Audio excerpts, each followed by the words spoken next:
Hi, I'm Rick Ashburn, Chief Investment Officer of Creekside Partners. I've been involved in the bond market now for almost 30 years, working on both the issuing and investing side of the business. I'm still surprised at the widespread lack of understanding of how bonds work in a portfolio. This is true of both private investors and their professional advisors. Bonds are the simplest form of investment, and investors should first master an understanding of bonds before moving on to more complex assets like stocks or real estate. I think there's a natural inclination to do it the other way around, and perhaps that's why so many investors and their advisors don't really understand bonds. A bond pays a stated amount of interest periodically, and then it pays a stated amount when it matures. These amounts are known with absolute certainty, as are the dates on which they'll be paid. Of course, you need to have confidence that the bond issuer will make the payments, what we call credit quality. But dealing with credit quality is straightforward, and we'll talk about that in another one of our videos. So the first key to understanding bonds is the idea of certainty. You know exactly how much you're going to earn and when you're going to earn it. That right there is the role that bonds play in a portfolio.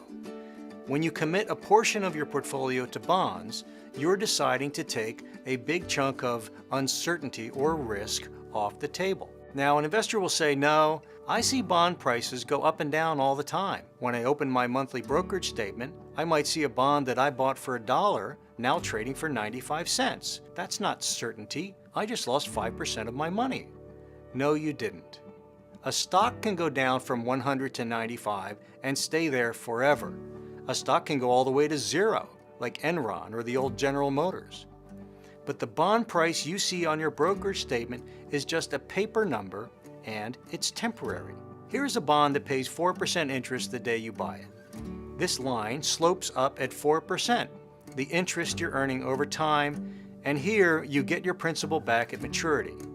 This is a picture of the investment return you're going to get. Now let's say a month later you open your statement and the bond has fallen in price. It's now down here. Does that mean you've fallen off the line and lost money? No, it just means the slope of the line has shifted. It still ends up in the same place. You did not lose money in bonds that you hold to maturity. The market prices on your monthly statement don't matter. Unless you bought bonds that are the wrong maturity for your personal situation, you should pretty much ignore the monthly price movements. There's a flip side of this certainty. Just as a bond that declines in value will rise back up with time, a bond that rises in value will drop back down. You might get your monthly statement and see that all your bonds that were at 100 last month are at 105 this month. You celebrate the fact that you made 5% on your bonds. No, you didn't. Because the bonds that your statement says are worth 105 will still only pay 100 at maturity. Again, the idea here is certainty.